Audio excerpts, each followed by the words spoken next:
16,500 শিক্ষক কর্মচারীর বেতনের প্রস্তাব মন্ত্রণালয়ে। পঞ্চম ধাপে আরও 16,485 জন শিক্ষক কর্মচারী।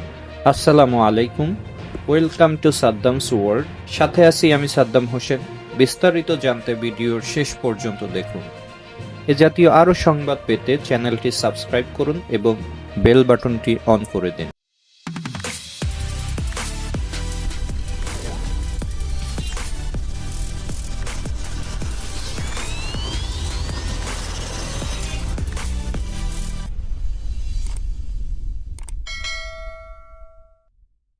বেসরকারি স্কুল কলেজে কর্মরত আরও প্রায় 16,000 শিক্ষক কর্মচারী ইলেকট্রনিক ফান্ড ট্রান্সফার বা ইএফটির মাধ্যমে বেতন পেতে যাচ্ছেন। শিক্ষা মন্ত্রণালয়ে এ সংক্রান্ত প্রস্তাব পাঠানো হয়েছে, যা অনুমোদন পেলেই চলতি সপ্তাহে তাদের বেতন প্রদান করা হবে। এ বিষয়ে মাউশির বক্তব্য, মাধ্যমিক ও উচ্চ শিক্ষা অধিদপ্তরের উপপরিচালক সাধারণ প্রশাসন মোহাম্মদ শাহজাহান দ্য ডেইলি ক্যাম্পাসকে জানিয়েছেন, পঞ্চম ধাপে 16,485 জন শিক্ষক কর্মচারীর ইএফটির মাধ্যমে বেতন পাবেন।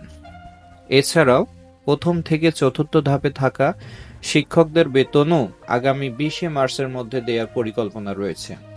পঞ্চম ধাপে থাকা ব্যক্তিরা ডিসেম্বর মাসের বেতন পাবেন এবং প্রথম থেকে চতুর্থ ধাপে থাকা শিক্ষক কর্মচারীরা ফেব্রুয়ারি মাসের বেতন পাবেন। সরকারি কর্মকর্তারা দীর্ঘদিন ধরে ইএফটির মাধ্যমে বেতন ভাতা পেলেও এমপিওভুক্ত শিক্ষক কর্মচারীরা এতদিন 8টি রাষ্ট্রায়ত্ত ব্যাংকের মাধ্যমে অ্যানালগ পদ্ধতিতে বেতন পেতেন। এতে তাদের নানা ধরনের ভোগান্তি পোহাতে হতো। গত 5ই অক্টোবর বিশ্ব শিক্ষক দিবসে শিক্ষা মন্ত্রণালয় ঘোষণা দেয় যে বেসরকারি শিক্ষকদের বেতন ভাতাও ইএফটির মাধ্যমে প্রদান করা হবে। ধাপে ধাপে বাস্তবায়ন করা হচ্ছে এই সিদ্ধান্ত।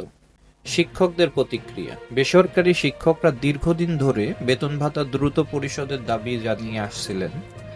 নতুন এই পদক্ষেপ শিক্ষকদের জন্য কিছুটা স্বস্তির হবে বলে মনে করা হচ্ছে। তবে অনেক শিক্ষক এখনো দাবি করছেন যে তাদের উৎসব ভাতা বৃদ্ধি করা উচিত। যদিও শিক্ষকরা প্রথম দিকে তাদের ইএফটির মাধ্যমে বেতন পেতে অনেক বেগ পোহাতে হচ্ছে নানা জটিলতার কারণে। বর্তমানে বেসরকারি শিক্ষকদের উৎসব ভাতা মাত্র 3,125 টাকা। তবে আন্দোলনের ফলে সরকার এটি বৃদ্ধির আশ্বাস দিয়েছে। এখন অপেক্ষা শুধু সরকারের সিদ্ধান্তে। এই ছিল আজকের আপডেট। আপনি যদি মনে করেন শিক্ষকদের বেতন ভাতা দ্রুত পরিশোধ করা উচিত, তাহলে কমেন্টে আপনার মতামত জানান। আরও গুরুত্বপূর্ণ সংবাদ পেতে চ্যানেলটি সাবস্ক্রাইব করুন। পাশে থাকার জন্য ধন্যবাদ। দেখা হবে নতুন কোনো ভিডিওতে। ভিডিওটি যদি ভালো লেগে থাকে তাহলে অবশ্যই লাইক, কমেন্ট এবং শেয়ার করবেন এবং এই জাতীয় আরও সংবাদ পেতে অবশ্যই চ্যানেলটি সাবস্ক্রাইব করার অনুরোধ রইল। সকলেই ভালো থাকবেন। আসসালামু আলাইকুম ওয়া রাহমাতুল্লাহ।